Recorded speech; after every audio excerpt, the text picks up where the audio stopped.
Price the Lord. കർത്താവിൻ്റെ പരിശുദ്ധമായ നാമത്തിന് നന്ദിയോട് സ്തോത്രം. അനുഗ്രഹിക്കപ്പെട്ടതായ നല്ല സമയത്തിനായിട്ട് ദൈവത്തെ തീരുമായി സ്തുതിക്കുന്നു. JCNDST അഥവാ യേശു ക്രിസ്തുവിൻ്റെ പുതിയ നിയമരക്ഷയുടെ ഉപദേശം എന്ന ഈ വാട്സപ്പ് ഗ്രൂപ്പിലൂടെ വീണ്ടും കർത്താവിൻ്റെ വചനവുമായിട്ട് തിരുമുമ്പിൽ കടന്നു വരുവാൻ സ്വർഗത്തിലെ ദൈവം ഒരവസരവും കൂടെ ദാനമായി നൽകിയത് ഓർത്ത് ദൈവത്തെ തീരുമായി സ്തുതിക്കുന്നു.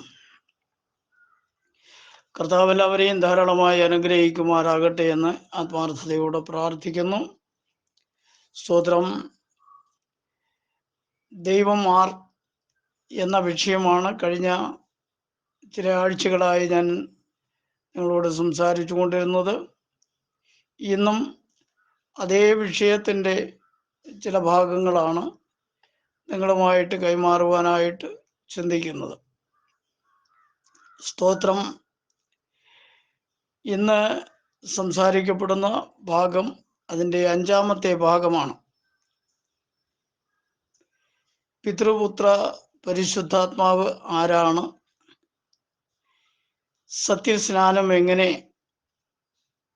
ഈ വിഷയത്തെ ആസ്പദമാക്കിയാണ് ഇന്ന് ഞാൻ നിങ്ങളുമായിട്ട് സംസാരിക്കുവാനായിട്ട് താല്പര്യപ്പെടുന്നത്. ദൈവം ആർ എന്ന വിഷയത്തെ സംബന്ധിച്ച് ഏതാണ്ട് 4 ആഴ്ചകളായി നിങ്ങളുമായി ചില ആശയങ്ങൾ കൈമാറിക്കൊണ്ടിരുന്നു.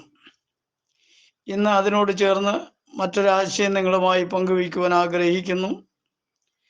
പ്രാർത്ഥനയോടെ ശ്രദ്ധിക്കുവാനായിട്ട് കർത്താവായ യേശു ക്രിസ്തുവിൻ്റെ നാമത്തിൽ ആവശ്യപ്പെടുകയാണ്.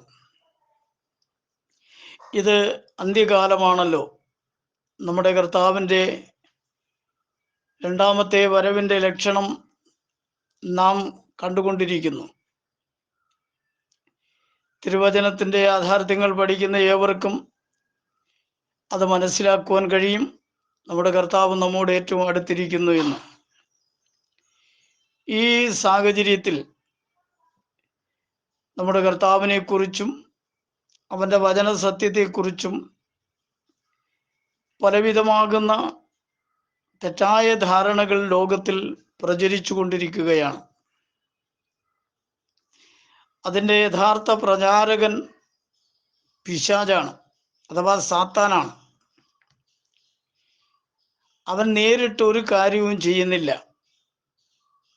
ചില മനുഷ്യരെ അവൻ അതിനായി ഉപയോഗിക്കുന്നു. വേദപുസ്തകം പഠിക്കുമ്പോൾ ദൈവം ഏകനാണ് എന്ന് വളരെ വ്യക്തമായി നാം കൈകാര്യം ചെയ്യുന്ന 66 ചെറുപുസ്തകങ്ങൾ അടങ്ങിയ ഈ മഹൽ ഗ്രന്ഥത്തിൽ ദൈവം ഒരുവൻ എന്ന് മാത്രമേ രേഖപ്പെടുത്തിയിട്ടുള്ളൂ. എന്നാൽ സാത്താൻ ചിലരെയും ഉപയോഗിച്ച് ദൈവം ഒന്നിലധികം ഉണ്ട് എന്ന് പ്രചരിപ്പിക്കുവാൻ ശ്രമിച്ചു കൊണ്ടിരിക്കുകയാണ്. JCNDST എന്ന ഈ വാട്സപ്പ് ഗ്രൂപ്പിലൂടെ കർത്താവിൻ്റെ വിലയേറിയ ദാസന്മാർ നിരന്തരമായി ദൈവവചനത്തിൻ്റെ സത്യം തങ്ങൾക്ക് കർത്താവിനാൽ ലഭിക്കപ്പെടുന്ന കൃപയ്ക്കൊത്തവണ്ണം വെളിപ്പെടുത്തിക്കൊണ്ടിരിക്കുകയാണ്. അനേകരും അതിൽ തൃപ്തരല്ല. പലർക്കും പല വിധത്തിലുള്ളതായ തർക്കങ്ങളും വാദഗതികളുമാണ്. സത്യം മനസ്സിലാക്കുവാനുള്ള ഉദ്ദേശമല്ല ഈ കൂട്ടർക്കുള്ളത്. അവർ തിരഞ്ഞെടുത്തിരിക്കുന്ന ഭോഷത്വത്തെ ന്യായീകരിക്കുവാനുള്ള ശ്രമമാണ് അവർ നടത്തിക്കൊണ്ടിരിക്കുന്നത് എന്ന് വളരെ വ്യക്തമാണ്. എന്നാൽ സത്യം സംസാരിക്കപ്പെടേണ്ടതിന് ദൈവത്താൽ നിയോഗിക്കപ്പെട്ടിരിക്കുന്ന ദൈവദാസന്മാർ ഈ അന്ത്യകാലത്ത് പ്രതികൂലങ്ങളെ അവഗണിച്ചുകൊണ്ടും കർത്താവായ യേശു ക്രിസ്തുവിൻ്റെ നാമത്തിൽ ആശ്രയിച്ചുകൊണ്ടും സത്യവചനം യഥാർത്ഥമായി പ്രസംഗിക്കുവാൻ നിർബന്ധിതനായി തീർന്നുകൊണ്ടിരിക്കുകയാണ്. കാലമേറെ ഇല്ലല്ലോ. തിരുവചനത്തിൽ നിന്നും ഒരു വേദഭാഗം വായിച്ച് അതിനോട് ചേർന്ന് ചില കാര്യങ്ങൾ നിങ്ങളെ ഓർമ്മപ്പെടുത്തുവാനായിട്ട് താല്പര്യപ്പെടുകയാണ്. സ്തോത്രം. വളരെ തർക്കങ്ങളും വാദഗതികളും ഒക്കെ ഇന്ന് നടന്നുകൊണ്ടിരിക്കുന്നതായ ഒരു വിഷയം ഉൾക്കൊണ്ടിരിക്കുന്ന വേദഭാഗം തന്നെ വായിക്കുവാനായിട്ട് താല്പര്യപ്പെടുകയാണ്. മത്തായി സുവിശേഷം 28-ാം അധ്യായത്തിൻ്റെ 16 മുതൽ 20 വരെയുള്ളതായ വേദഭാഗങ്ങൾ പ്രാരംഭമായി വായിക്കുവാൻ താല്പര്യപ്പെടുകയാണ്.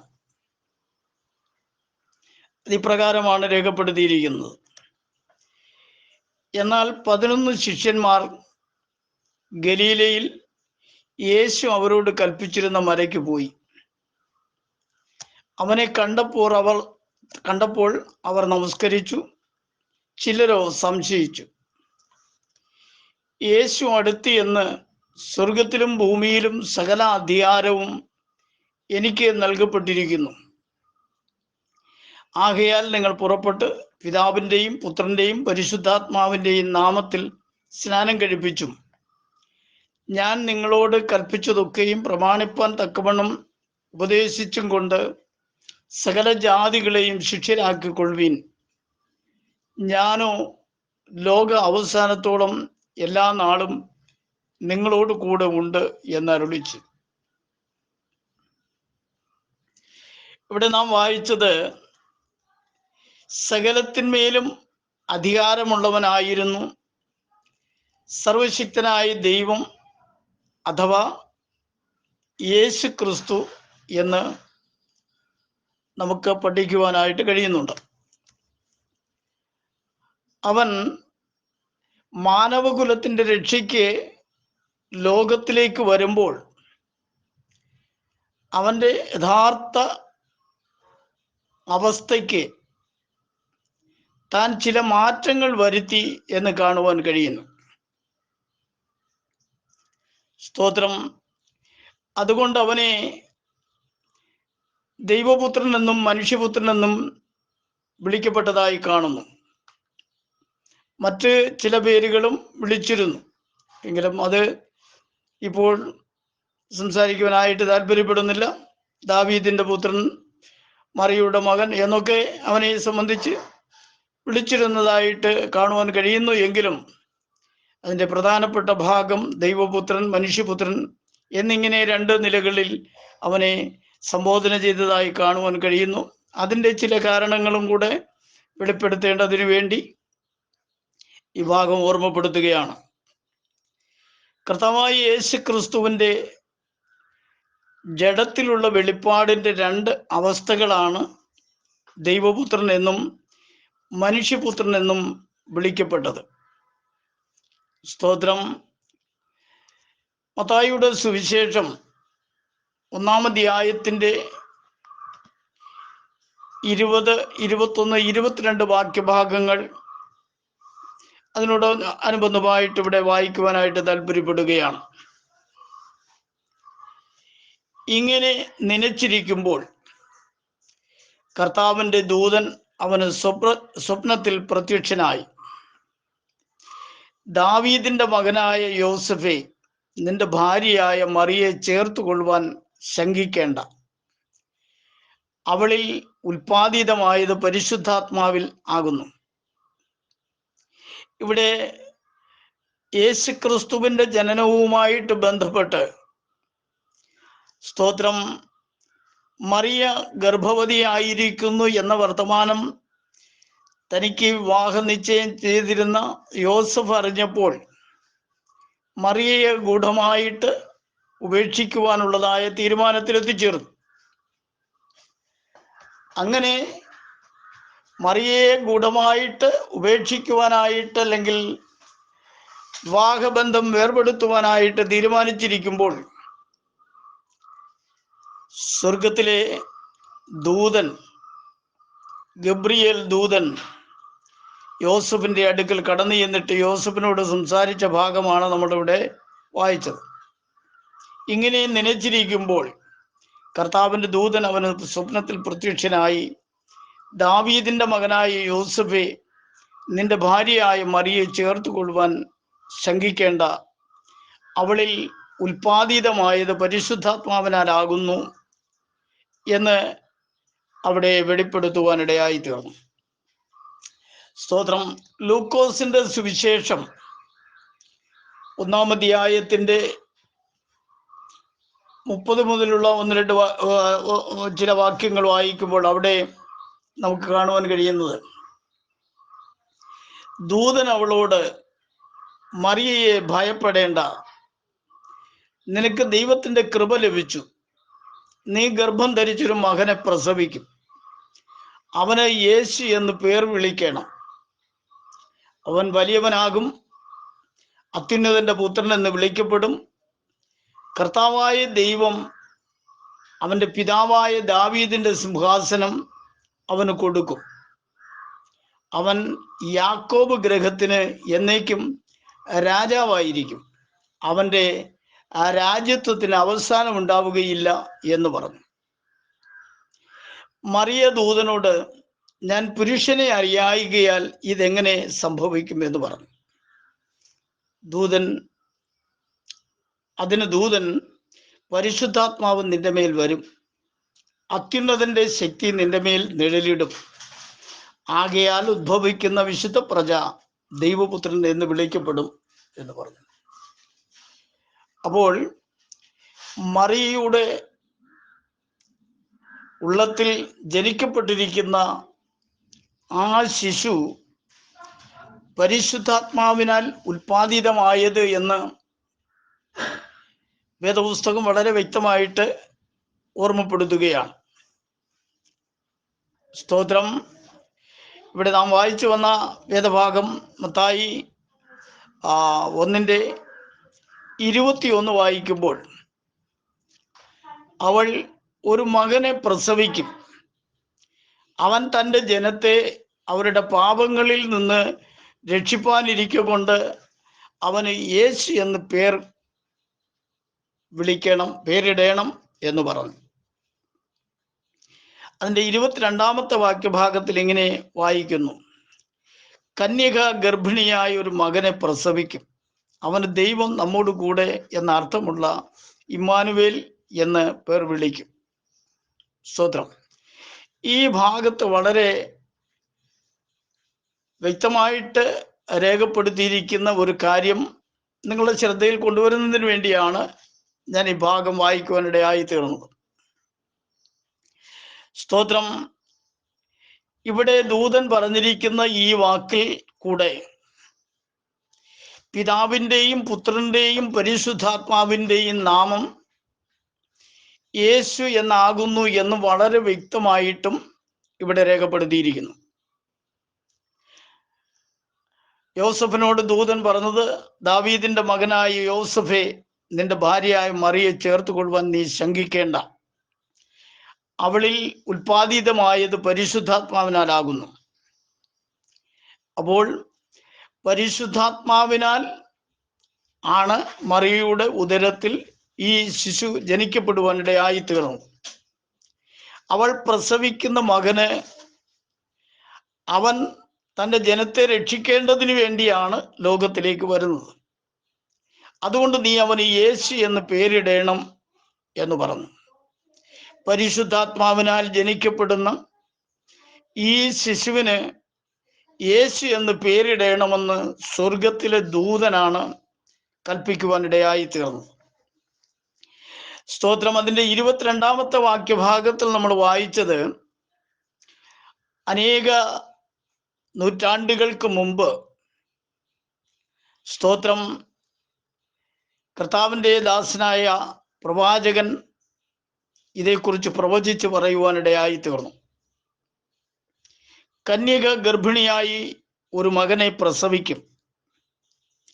അവന് ദൈവം നമ്മോട് കൂടെ എന്നർത്ഥമുള്ള ഇമ്മാനുവേൽ എന്ന് പേർ വിളിക്കും. സ്തോത്രം. അപ്പോ ഈ സ്തോത്രം കർത്താവിൻ്റെ ഈ ലോകത്തിലേക്കുള്ളതായ കടന്നുവരവിനെ സംബന്ധിച്ച് ഇന്നോ ഇന്നലെയോ ഒന്നും ദൈവത്താൽ എടുക്കപ്പെട്ട തീരുമാനമല്ല.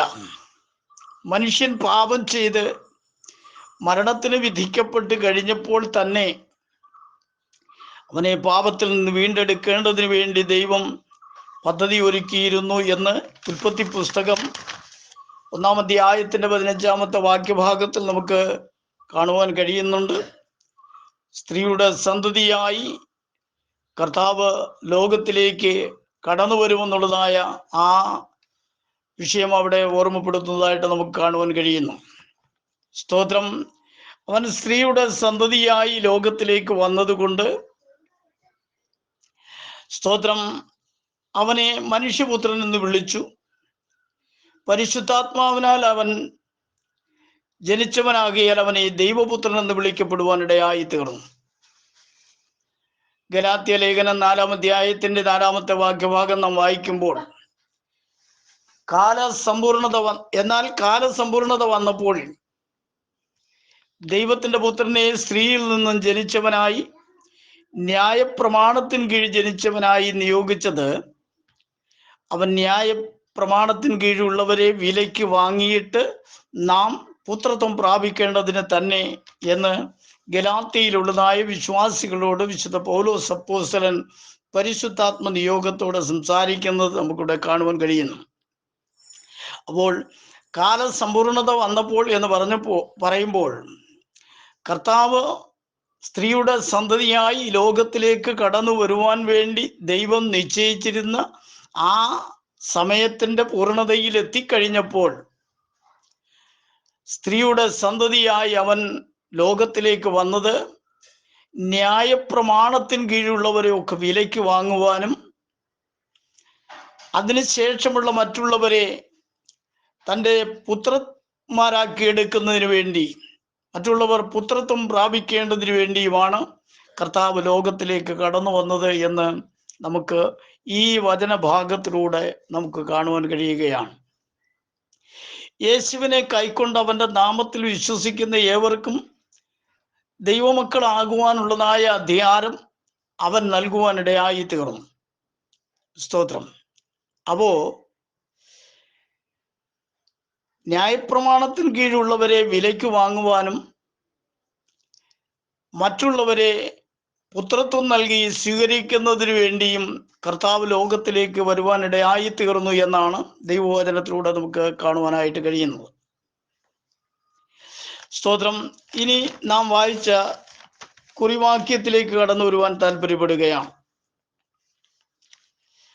അതിൻ്റെ ആരംഭ ഭാഗം നമ്മൾ വായിച്ചത്, എന്നാൽ 11 ശിഷ്യന്മാർ ഗലീലയിൽ യേശു അവരോട് കൽപ്പിച്ചിരുന്ന മലയ്ക്ക് പോയി.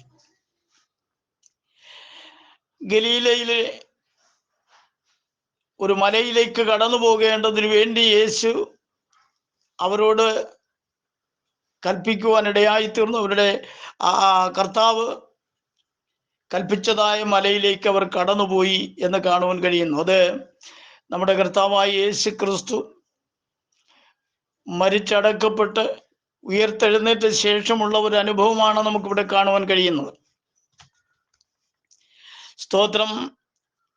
അങ്ങനെ കടന്നുപോയ അവസരത്തിൽ അവൻ അവർക്ക് പ്രത്യക്ഷമായി എന്ന് നമുക്ക് കാണുവാൻ കഴിയുന്നു. അവനെ കണ്ടപ്പോൾ അവർ നമസ്കരിച്ചു, ചിലരോ സംശയിച്ചു. ഇന്നും സംഭവിച്ചുകൊണ്ടിരിക്കുന്ന കാര്യം ഇത് തന്നെയാണ്. കുറച്ച് ആളുകൾ അവനെ ആരാധിക്കുന്നു, വിശ്വസിക്കുന്നു. ചിലരോ ഇന്നും സംശയിച്ച് നിൽക്കുകയാണ്. സ്തോത്രം. അത് ലോകത്തിൻ്റെ അവസ്ഥ അങ്ങനെയാണ് എന്ന് നമുക്ക് വളരെ വ്യക്തമായിട്ട് മനസ്സിലാക്കുവാൻ കഴിയുന്നു. അങ്ങനെ നിൽക്കുമ്പോൾ യേശു അടുത്ത് ചെന്ന്, സ്വർഗത്തിലും ഭൂമിയിലും സകല അധികാരവും എനിക്ക് നൽകപ്പെട്ടിരിക്കുന്നു എന്ന് പറഞ്ഞു. സ്വർഗത്തിലും ഭൂമിയിലും സകല അധികാരവും എനിക്ക് നൽകപ്പെട്ടിരിക്കുന്നു എന്ന് പറഞ്ഞപ്പോൾ സ്വർഗത്തിലെയും ഭൂമിയിലെയും എല്ലാ അധികാരങ്ങളും തനിക്ക് അതുവരെ ഇല്ലായിരുന്നു എന്ന് ഒരു പക്ഷേ നമുക്ക് ചിന്തിക്കേണ്ടി വരും. അതിനെക്കുറിച്ചും കൂടെ പറയുവാനായിട്ടാണ് ഞാൻ ഈ ഭാഗം ഓർമ്മപ്പെടുത്തുന്നത്. അതുകൊണ്ട് പറഞ്ഞിരിക്കുന്നത്, ആകയാൽ നിങ്ങൾ പുറപ്പെട്ട് പിതാവിൻ്റെയും പുത്രൻ്റെയും പരിശുദ്ധാത്മാവിൻ്റെയും നാമത്തിൽ സ്നാനം കഴിപ്പിച്ചും ഞാൻ നിങ്ങളോട് കൽപ്പിച്ചതൊക്കെയും പ്രമാണിപ്പാൻ തക്കവണ്ണം ഉപദേശിച്ചും കൊണ്ട് സകല ജാതികളെയും ശിഷ്യരാക്കിക്കൊള്ളുവിൻ. ഞാനോ ലോക അവസാനത്തോളം എല്ലാ നാളും നിങ്ങളോട് കൂടെ ഉണ്ട് എന്ന് അരുളി ചെയ്യുവാനിടയായി തീർന്നു. പ്രിയമുള്ള ശ്രോതാക്കളെ, ദൈവമക്കളെ, സ്തോത്രം. നാം ഇവിടെ വായിച്ച വേദഭാഗം നമ്മൾ വളരെ ശ്രദ്ധയോടെ പഠിക്കുകയും ചിന്തിക്കുകയും ചെയ്യേണ്ടത് ആവശ്യമാണ് എന്ന് കർത്താവിൻ്റെ നാമത്തിൽ ഓർമ്മപ്പെടുത്തുകയാണ്.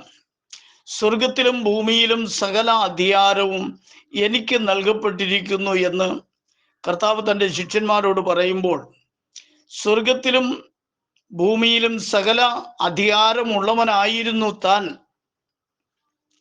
എന്നാൽ തൻ്റെ മക്കളെ വീണ്ടെടുക്കുവാനായി ലോകത്തിലേക്ക് താൻ ഇറങ്ങി വരേണ്ടി വന്നപ്പോൾ, സ്തോത്രം, ദൈവത്തെക്കാൾ അല്പം മാത്രം താഴ്ച വന്നവരായി അവൻ ലോകത്തിലേക്ക് ജഡത്തിൽ വെളിപ്പെട്ടു വരുവാനിടയായി തീർന്നു. അഥവാ മനുഷ്യത്വം സ്വീകരിച്ചവൻ കടന്നു വന്നപ്പോൾ ദൈവത്തെക്കാൾ അല്പം മാത്രം താഴ്ചയുള്ളവനായി അവൻ സ്വയം അവനെ താഴ്ത്തുവാനിടയായി തീർന്നു എന്ന് തിരുവചനം വളരെ വ്യക്തമായിട്ട് നമ്മെ ഓർമ്മപ്പെടുത്തുന്നു. ഫിലിപ്പിയ ലേഖനം 2-ാം അധ്യായത്തിന്റെ 6 മുതൽ 8 വരെയുള്ളതായ ഭാഗങ്ങൾ നമ്മൾ വായിക്കുമ്പോൾ അവിടെ രേഖപ്പെടുത്തിയിരിക്കുന്ന, അവൻ ദൈവരൂപത്തിലിരിക്കെ ദൈവത്തോടുള്ള സമത്വം മുറുകെ പിടിച്ചുകൊള്ളണമെന്ന് വിചാരിക്കാതെ ദാസരൂപമെടുത്ത് മനുഷ്യ സാദൃശ്യത്തിലായി തന്നെത്താൻ ഒഴിച്ച് വേഷത്തിൽ മനുഷ്യനായി വിളങ്ങി തന്നെത്താൻ താഴ്ത്തി മരണത്തോളം, ക്രൂശിലെ മരണത്തോളം തന്നെ അനുസരണമുള്ളവനായി തീർന്നു എന്നവിടെ രേഖപ്പെടുത്തിയിരിക്കുകയാണ്. ഇപ്പൊ ഇവിടെ നമ്മൾ വായിക്കുന്ന വചനഭാഗത്തിൽ നമുക്ക് കാണുവാൻ കഴിയുന്ന, അവൻ ദൈവ രൂപത്തിലിരിക്കുകയാണ്. ദൈവത്തിൻ്റെ രൂപമുണ്ടെങ്കിൽ അത് കർത്താവായ യേശു ക്രിസ്തുവിലാണ്. അവനിലല്ലോ ദൈവത്തിൻ്റെ സർവ്വസമ്പൂർണതയും ദേഹരൂപമായി വസിക്കുന്നത് എന്ന് കൊലോസ്യ ലേഖനത്തിൽ നമുക്ക് കാണുവാൻ കഴിയുന്നു. അപ്പോൾ അവൻ ദൈവത്തോട് തുല്യനായിരുന്ന അവൻ്റെ സമത്വം, തുല്യത മുറുകെ പിടിച്ചുകൊള്ളണമെന്ന് വിചാരിക്കാതെ അവൻ ഒരു ദാസന്റെ രൂപമെടുത്തു എന്നാണ് നമുക്ക് കാണുവാൻ കഴിയുന്നത്. ആരും അവനിൽ ദാസരൂപം അടിച്ചേൽപ്പിച്ചതൊന്നുമല്ല, അവൻ സ്വയം ദാസരൂപമെടുത്തു. മനുഷ്യ സാദൃശ്യത്തിലായി. അവൻ യഥാർത്ഥത്തിൽ മനുഷ്യനായിരുന്നില്ല, അവൻ ദൈവമായിരുന്നു. ഇപ്പോൾ എന്നെയും നിങ്ങളെയും രക്ഷിക്കേണ്ടതിന് വേണ്ടി ലോകത്തിലേക്ക് വന്നപ്പോൾ മനുഷ്യന്റെ രൂപസാദൃശ്യത്തിലാണ് അവൻ കടന്നു വരുവാനിടയായി തീർന്നത് എന്ന് വളരെ വ്യക്തമായിട്ട് നമുക്ക് പഠിക്കുവാൻ കഴിയുന്നു. തന്നെത്താൻ ഒഴിച്ച് വേഷത്തിൽ മനുഷ്യനായി വിളങ്ങി, തന്നെ താൻ ഒഴിച്ച് വേഷത്തിൽ മനുഷ്യനായി വിളങ്ങി തന്നെ താൻ താഴ്ത്തി മരണത്തോളം, ക്രൂശിലെ മരണത്തോളം തന്നെ അനുസരണമുള്ളവനായി തീർന്നു എന്ന് നമുക്കവിടെ കാണുവാൻ കഴിയുന്നു. അപ്പോൾ കർത്താവായ യേശു ക്രിസ്തുവിനെ ആരും താഴ്ത്തുകയോ ഉയർത്തുകയോ ചെയ്തതല്ല. ഇത് താൻ തന്നെ ഇത്തരത്തിലുള്ളതായ സ്തോത്രം ഒരു ശുശ്രൂഷ നിർവഹിക്കുകയായിരുന്നു. താൻ തന്നെയാണ് തന്നെ താഴ്ത്തുവാൻ ഇടയായി തീർന്നത്. ക്രൂശിലെ മരണത്തോളം അവൻ അനുസരണമുള്ളവനായി തീർന്നു എന്ന് പറഞ്ഞാൽ, സ്തോത്രം, അവൻ്റെ ദൈവത്വത്തോട് അവൻ അനുസരണമുള്ളവനായി തീർന്നു. അവൻ്റെ മനുഷ്യത്വത്തിൽ അവൻ പൂർണ്ണ അനുസരണവും വിനയവും ഉള്ളവനായി തീർന്നു എന്ന് വളരെ വ്യക്തമായിട്ട് നമുക്ക് ഈ തിരുവചന ഭാഗത്തിലൂടെ പഠിക്കുവാൻ കഴിയുകയാണ്. സ്തോത്രം. പിന്നീട് മത്തായി സുവിശേഷം 28-19 വാക്യഭാഗത്തിൽ നമ്മൾ വായിക്കുന്നത്, പിതാവിൻ്റെയും പുത്രൻ്റെയും പരിശുദ്ധാത്മാവിൻ്റെയും നാമത്തിൽ സ്നാനം കഴിപ്പിച്ചും ഞാൻ നിങ്ങളോട് കൽപ്പിച്ചതൊക്കെയും പ്രമാണിപ്പാൻ തക്കവണ്ണം ഉപദേശിച്ചും കൊണ്ട് സകല ജാതികളെയും ശിഷ്യരാക്കിക്കൊള്ളുവീൻ. ഞാനോ ലോക അവസാനത്തോളം എല്ലാ നാളും നിങ്ങളോട് കൂടെ ഉണ്ട് എന്ന് അരുളി ചെയ്തു. ഈ വാക്യഭാഗമാണ് ഇന്ന് ലോകത്തിലുള്ളതായ സകല ക്രൈസ്തവ വിഭാഗങ്ങളെയും സംശയത്തിന്റെ മുനയിൽ നിർത്തുന്നത്. സ്തോത്രം. പ്രത്യേകിച്ച് പെന്തക്കോസുകാരായ ആളുകളുടെ ഇടയിൽ വാദപ്രതിവാദങ്ങളും തർക്കങ്ങളും സ്തോത്രം വെല്ലുവിളികളും ഒക്കെ നടന്നുകൊണ്ടിരിക്കുന്ന ഈ ഒരു വാക്യത്തിന്റെ അടിസ്ഥാനത്തിലാണ്. അതിൻ്റെ വസ്തുത പ്രിയപ്പെട്ട ശ്രോതാക്കൾ മനസ്സിലാക്കണം എന്ന ഉദ്ദേശത്തോടു കൂടിയാണ് ഇത് നിങ്ങളുടെ മുൻപാകെ പറയുവാനിടയായി തീർന്നു. സ്തോത്രം. ഇപ്പോൾ നാം യേശുവിനെ ഒരു മനുഷ്യനായി അല്ല കാണുന്നത്. അവനിപ്പോൾ സ്ത്രീയുടെ സന്തതി അല്ല, സ്ത്രീയുടെ സന്തതി ആയിരുന്നു, അല്ലെങ്കിൽ അവനൊരു മനുഷ്യനായിരുന്നു. മനുഷ്യനായി ലോകത്തിലേക്ക് വെളിപ്പെട്ട് വന്നവനാണ് യേശു ക്രിസ്തു. എന്നാൽ അവൻ്റെ മനുഷ്യത്വം, അല്ലെങ്കിൽ ആ സ്ത്രീയുടെ സന്തതി എന്ന അവസ്ഥ, കാൽവറിയിൽ ലോകത്തിലുള്ളതായ സകല മനുഷ്യൻ്റെയും വീണ്ടെടുപ്പിന് വേണ്ടി അഥവാ രക്ഷയ്ക്ക് വേണ്ടി അവൻ്റെ മനുഷ്യത്വം തകർക്കപ്പെടുവാനിടയായി തീർന്നു. സ്തോത്രം. അവൻ്റെ മനുഷ്യത്വം തകർക്കപ്പെട്ട ശേഷം അവൻ യാഗമായി തീർന്നു. മൂന്നാം നാളിൽ അവൻ അത്ഭുതകരമായി മരണത്തിൽ നിന്നും ഉയർത്തെഴുന്നേറ്റു എന്ന് ദൈവവചനത്തിലൂടെ കാണുവാൻ കഴിയുന്നു. അവനെ അടക്കപ്പെടുവാനിടയായി തീർന്നതും അതിനുശേഷം 3 നാൾ അവൻ കല്ലറയിലിരുന്നു എന്നും 3-ാം നാളിൽ അവൻ ഉയർത്തെഴുന്നേറ്റു എന്നും ദൈവവചനം വളരെ വ്യക്തമായി നമ്മെ പഠിപ്പിക്കുന്നുവല്ലോ. ഇപ്പോൾ അവൻ, സ്തോത്രം, ഉയർപ്പിൻ ശരീരത്തിലാണ് നിലകൊള്ളുന്നത് എന്ന് പറഞ്ഞാൽ അവൻ്റെ മനുഷ്യത്വം പൂർണ്ണമായും, സ്തോത്രം, ഒഴിച്ചു. ഇപ്പോൾ അവൻ പൂർണ്ണമായും ദൈവമായി തന്നെ നിലകൊള്ളുകയാണ്. ഇപ്പോൾ അവൻ സ്വർഗീയനാണ്. സ്തോത്രം. അവൻ്റെ മാനുഷിക അവസ്ഥ മാറി. ഇപ്പോൾ അവൻ പുനരുത്ഥാന ശരീരത്തോടു കൂടിയാണ് നിൽക്കുന്നത്. അതുകൊണ്ടാണ് അവൻ പറഞ്ഞത്, സ്വർഗത്തിലും ഭൂമിയിലും സകല അധികാരവും എനിക്ക് നൽകപ്പെട്ടിരിക്കുന്നു എന്ന് പറഞ്ഞതിൻ്റെ കാരണം, അല്പകാലത്തേക്ക് അവൻ മാനവ ജാതിയുടെ രക്ഷയ്ക്ക് വേണ്ടി ലോകത്തിലേക്ക് കടന്നു വന്നപ്പോൾ, അവൻ ജഡത്തിൽ വെളിപ്പെട്ട് വന്ന് അവൻ മാനുഷികമാകുന്ന ഒരു അവസ്ഥയിൽ കടന്നു വന്നപ്പോൾ, ദൈവത്തെക്കാൾ അല്പം താഴ്ച ഭവിക്കപ്പെട്ടവനായി അവൻ ലോകത്തിൽ നിന്നു എങ്കിലും യഥാർത്ഥമായി അവനിൽ മനുഷ്യത്വവും ദൈവത്വവും അടങ്ങിയിരുന്നു. അവൻ സർവശക്തനായ ദൈവം തന്നെയാണ്, അല്ലാതെ അവന് മാറ്റമൊന്നുമില്ല. എന്നാൽ സ്തോത്രം, ജഡത്തിൽ വെളിപ്പെട്ട് വന്നപ്പോൾ അവന് അല്പം താഴ്ച ഭവിക്കേണ്ടതായിട്ട് വന്നു. അത് ദൈവം തന്നെ അതിന് വേണ്ടുന്നതായ ക്രമീകരണങ്ങൾ ചെയ്തു എന്നാണ് നമുക്ക് മനസ്സിലാക്കുവാനായിട്ട് കഴിയുന്നത്. അങ്ങനെ കർത്താവായ യേശു ക്രിസ്തുവിൻ്റെ മനുഷ്യത്വം അഥവാ സ്ത്രീയുടെ സന്തതി എന്നുള്ളതായ അവസ്ഥ കാൽവറിയിൽ അവൻ എന്നേക്കുമായി തകർക്കുവാനിടയായി തീർന്നു. ഇപ്പോൾ അവൻ ഉയർത്തെഴുന്നേറ്റവനായി, സ്വർഗീയനായി, ആ സ്തോത്രം, സർവശക്തനായ ദൈവമായി തന്നെ അവൻ കാണുകയാണ്. അവൻ ഇപ്പോൾ മനുഷ്യനായിട്ട് നമുക്ക് കാണുവാൻ കഴിയുന്നു എങ്കിലും അവൻ പുനരുത്ഥാന ശരീരം പ്രാപിച്ചു നിൽക്കുന്നവനായിട്ടാണ് നമുക്ക് കാണുവാൻ കഴിയുന്നത്. അഥവാ അവൻ സ്വർഗീയനായിട്ടാണ് അവനെ ഇപ്പോൾ നമുക്ക് കാണുവാൻ കഴിയുന്നത്. അതുകൊണ്ടാണ് അവൻ പറഞ്ഞത്, സ്വർഗത്തിലും ഭൂമിയിലുമുള്ള സകല അധികാരവും എനിക്ക് നൽകപ്പെട്ടിരിക്കുന്നു. പിതാവിൻ്റെയും പുത്രൻ്റെയും പരിശുദ്ധാത്മാവിൻ്റെയും നാമത്തിൽ സ്നാനം കഴിപ്പിക്കേണ്ടതിന് വേണ്ടി കർത്താവ് കൽപ്പന കൊടുക്കുവാനിടയായി തീർന്നു. നമ്മൾ മത്തായി സുവിശേഷം 1-ാം അധ്യായത്തിൻ്റെ 20 മുതൽ 22 വരെയുള്ളതായ ഭാഗങ്ങൾ വായിച്ചപ്പോൾ, സ്തോത്രം, നമുക്ക് വളരെ വ്യക്തമായിട്ട് നമുക്ക് അവിടെ കാണുവാൻ കഴിയുന്നത്, പിതാവിൻ്റെയും പുത്രൻ്റെയും പരിശുദ്ധാത്മാവിൻ്റെയും നാമം യേശു എന്നാകുന്നു എന്ന് വളരെ വ്യക്തമായിട്ട് ആ 3 വാക്യങ്ങളിലൂടെ നമുക്ക് കാണുവാൻ കഴിയുന്നു. സ്തോത്രം. അവൻ്റെ ജനനം പരിശുദ്ധാത്മാവിനാലാണ്. അങ്ങനെ പരിശുദ്ധാത്മാവിനാൽ ജനിക്കപ്പെടുന്ന ആ ശിശുവിന് യേശു എന്ന് പേരിടണം. ആ പുത്രന് യേശു എന്ന് പേരിടണം. പരിശുദ്ധാത്മാവിനാലാണ് അവൻ ജനനം പ്രാപിക്കുന്നത്.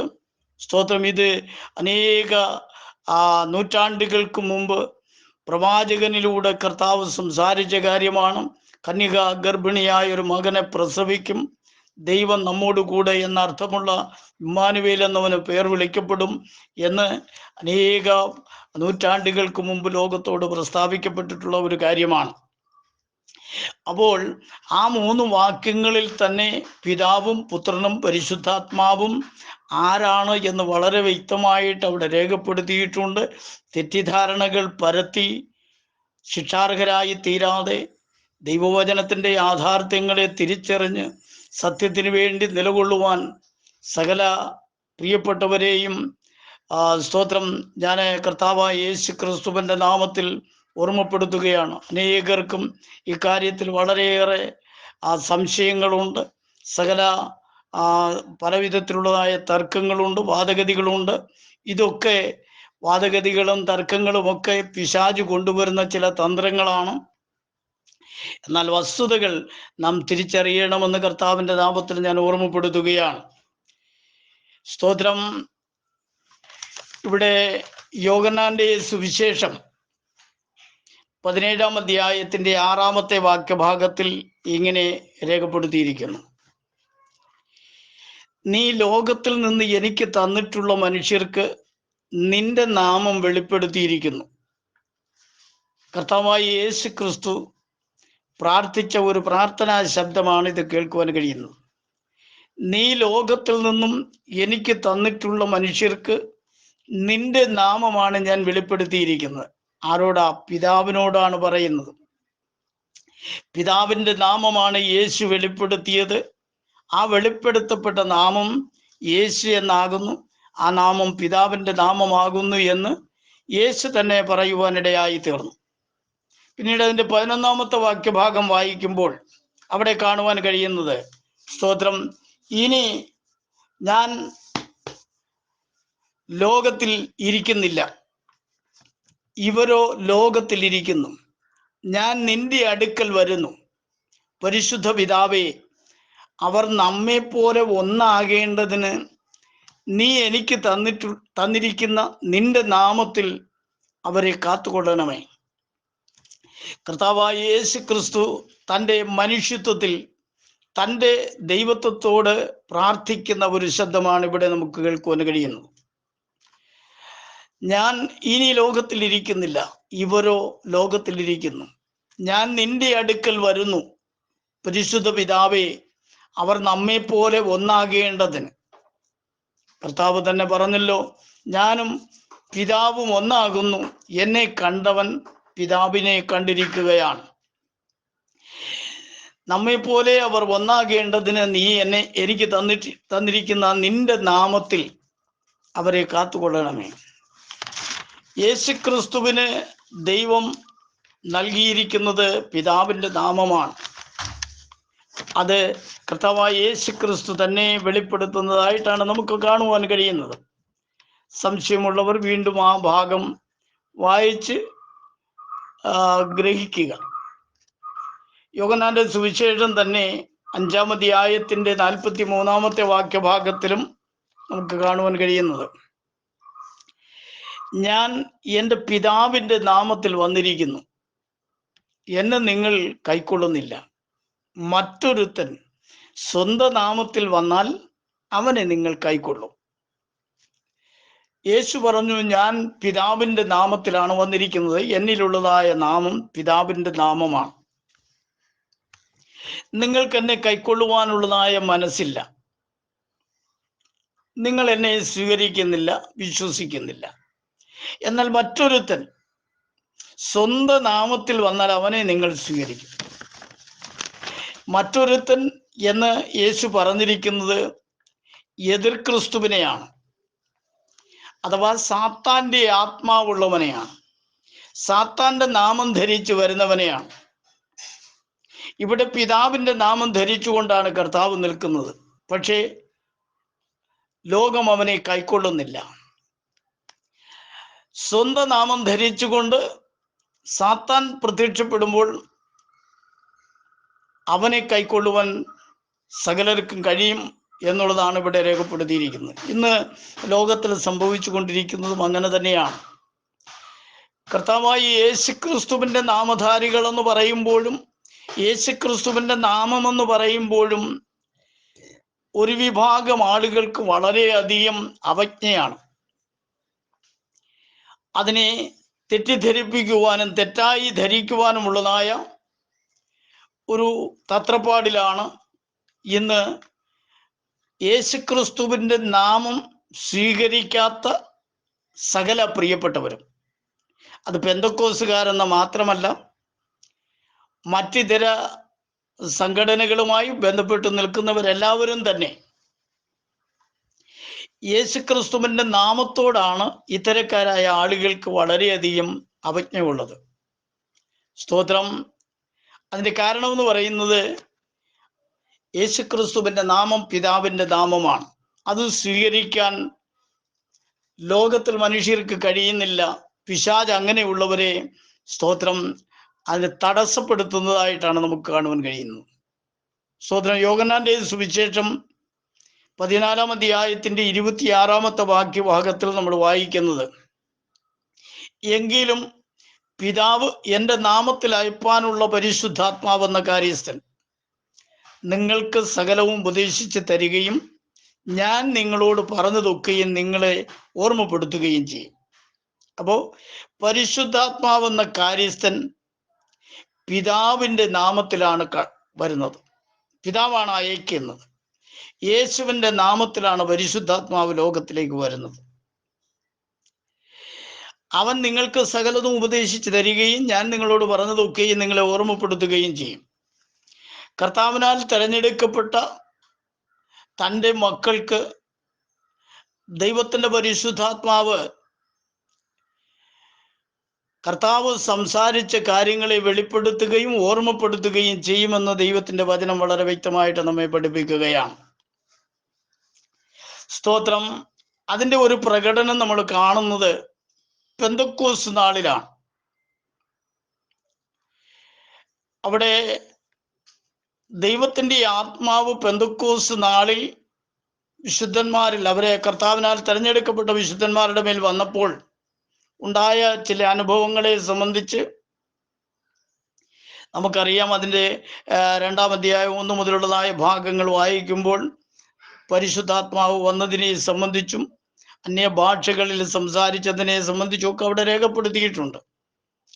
ഈ ആത്മാവിനെ കുറിച്ചുള്ളതായ ചില സംശയങ്ങൾ പ്രകടമാക്കിയ യഹൂദന്മാരും യഹൂദ മതാനുസാരികളുമൊക്കെ അവരുടെ ചുറ്റിലും നിന്നുകൊണ്ട് പല വിധത്തിൽ പിറുപിറുപ്പുകൾ നടത്തിയപ്പോൾ വിശുദ്ധ പത്രോസ് അപ്പോസ്തലൻ അവരുടെ മധ്യത്തിൽ എഴുന്നേറ്റ് നിന്നുകൊണ്ട് സംസാരിച്ച ഒരു കാര്യം വളരെ വ്യക്തമായിട്ട് നമ്മൾ പഠിക്കേണ്ടതും ആവശ്യമാണ്.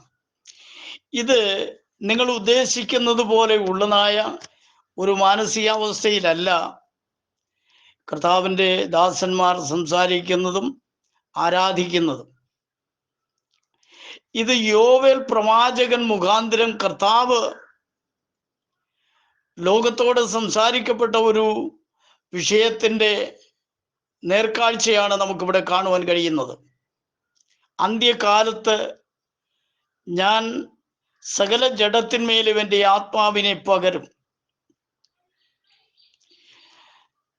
യഹോവയായ ദൈവം സംസാരിക്കുന്നു, അന്ത്യകാലത്ത് സകല ജഡത്തിന്മേലും ഞാൻ എൻ്റെ ആത്മാവിനെ പകരും. ഇവിടെ പെന്തക്കോസ്ത് നാളിൽ വിശുദ്ധന്മാരുടെ മേൽ വന്ന ആത്മാവ് ആരുടെ ആത്മാവാണ്? സർവശക്തനായ ദൈവത്തിൻ്റെ ആത്മാവാണ്.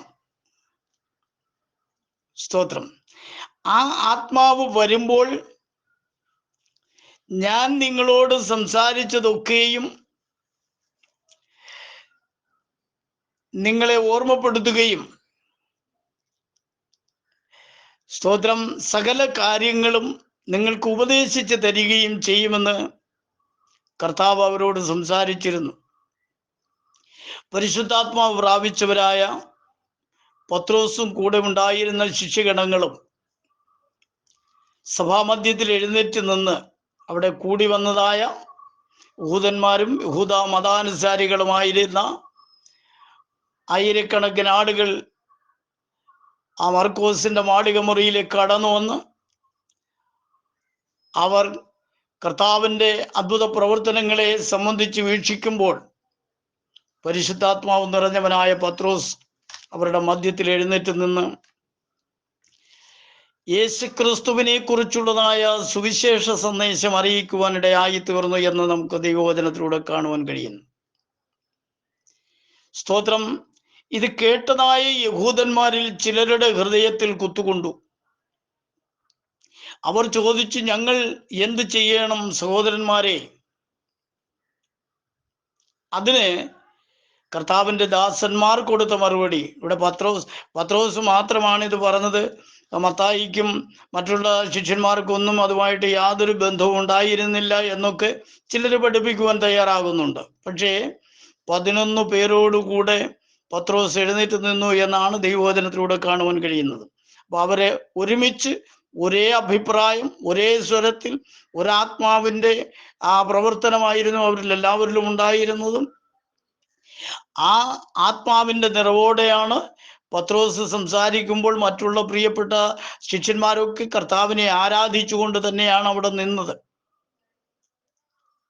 പത്രോസ് പറഞ്ഞത്, നിങ്ങൾ മാനസാന്തരപ്പെട്ട് നിങ്ങളുടെ പാപങ്ങളുടെ മോചനത്തിനായി ഓരോരുത്തൻ യേശു ക്രിസ്തുവിൻ്റെ നാമത്തിൽ സ്നാനമേൽപ്പീൻ, എന്നാൽ പരിശുദ്ധാത്മാവെന്ന ദാനം ലഭിക്കും. പ്രിയമുള്ള ശ്രോതാക്കളെ, ദൈവമക്കളെ, സ്തോത്രം. ഈ ഒരു വിഷയം വളരെയധികം ചർച്ചാ വിഷയമായിക്കൊണ്ടിരിക്കുന്നതും തർക്ക വിഷയങ്ങളായിക്കൊണ്ടിരിക്കുന്നതുമാണ്. അതുകൊണ്ട് ഞാൻ ഈ കാര്യം നിങ്ങളെ ഓർമ്മപ്പെടുത്തുവാൻ ചിന്തിക്കുകയായിരുന്നു. ഇവിടെ തിരുവചനത്തിൽ സ്നാനത്തെക്കുറിച്ച് പറഞ്ഞിരിക്കുന്ന ഇടങ്ങളിലെല്ലാം വേദപുസ്തകത്തിൽ ഏറ്റവും അധികം സ്നാനത്തെക്കുറിച്ച് പറഞ്ഞിരിക്കുന്ന അപ്പോസ്തല പ്രവൃത്തികളിലാണ്. സ്നാനത്തെക്കുറിച്ച് എവിടെല്ലാം സംസാരിക്കപ്പെട്ടിട്ടുണ്ടോ അഥവാ സ്നാനം നടന്നിട്ടുണ്ടോ അവിടെയെല്ലാം കർത്താവായ യേശു ക്രിസ്തുവിൻ്റെ നാമത്തിലാണ് സ്നാനം നടത്തിയതായിട്ട് കാണുവാൻ കഴിയുന്നത്. സ്തോത്രം. ഇന്ന് ചിലരൊക്കെ വളരെ പരസ്യമായി വാദിക്കുന്നു, മത്തായി സുവിശേഷം 28:19 സ്നാനത്തെക്കുറിച്ച് പറഞ്ഞിരിക്കുന്നത്. അത് പിതാവിൻ്റെ, പുത്രൻ്റെ, പരിശുദ്ധാത്മാവിൻ്റെ നാമത്തിലാണ്.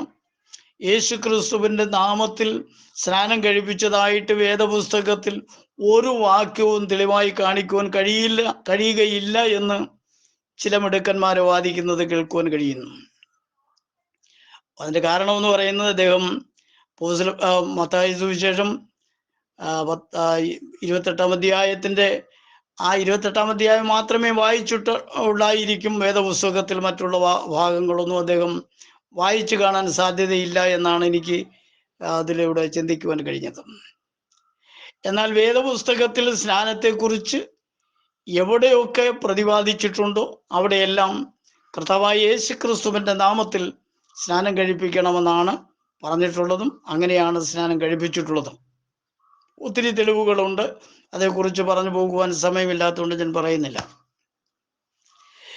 കൊലോസ്യ ലേഖനം 3-ാം അധ്യായത്തിൻ്റെ 17-ാമത്തെ വാക്യം നമുക്കറിയാവുന്ന വാക്യഭാഗമാണ്. അവിടെ രേഖപ്പെടുത്തിയിരിക്കുന്നത് ഇങ്ങനെയാണ്: വാക്കിനാലോ ക്രിയയാലോ എന്ത് ചെയ്താലും സകലവും കർത്താവായ യേശു ക്രിസ്തുവിൻ്റെ നാമത്തിൽ ചെയ്തും അവൻ മുഖാന്തരം പിതാവായ ദൈവത്തിന് സ്തോത്രം പറഞ്ഞുകൊണ്ടിരിപ്പീൻ എന്നവിടെ കാണുവാൻ കഴിയുന്നു. അപ്പോൾ വാക്കിനാലും ക്രിയയാലും ചെയ്യപ്പെടുന്ന ഒരു ശുശ്രൂഷയാണ് സ്നാനം. സ്തോത്രം. അത് കർത്താവായ യേശു ക്രിസ്തുവിൻ്റെ നാമത്തിൽ ചെയ്യണം. കർത്താവായ യേശു ക്രിസ്തുവിൻ്റെ നാമം മുഖാന്തരമാണ് പിതാവിന് മഹത്വം ഉണ്ടാകേണ്ടത്. അങ്ങനെ സകല വിശുദ്ധന്മാരും അവനെ മഹത്വപ്പെടുത്തിക്കൊണ്ടിരിക്കണമെന്നാണ് ദൈവവചനത്തിൽ വളരെ വ്യക്തമായിട്ടും വിശുദ്ധ പൗലോസ് അപ്പോസ്തലൻ പരിശുദ്ധാത്മ നിറവോടെ സംസാരിക്കുന്നതായിട്ട് കാണുവാൻ കഴിയുന്നത്. യേശു ക്രിസ്തുവിനെ സംബന്ധിച്ച് വിശുദ്ധ യോഹന്നാൻ അപ്പോസ്തലൻ തൻ്റെ ലേഖനത്തിൽ പറഞ്ഞിരിക്കുന്ന കാര്യം കൂടെ നമുക്കൊന്ന് വായിക്കാം. 1 യോഹന്നാൻ 5:20 മനുഷ്യപുത്രൻ വന്നു എന്നും സത്യദൈവത്തെ അറിവാൻ നമുക്ക് വിവേകം തന്നു എന്നും നാം അറിയുന്നു. നാം സത്യദൈവത്തിൽ അവൻ്റെ പുത്രനായ യേശു ക്രിസ്തുവിൽ തന്നെയാകുന്നു.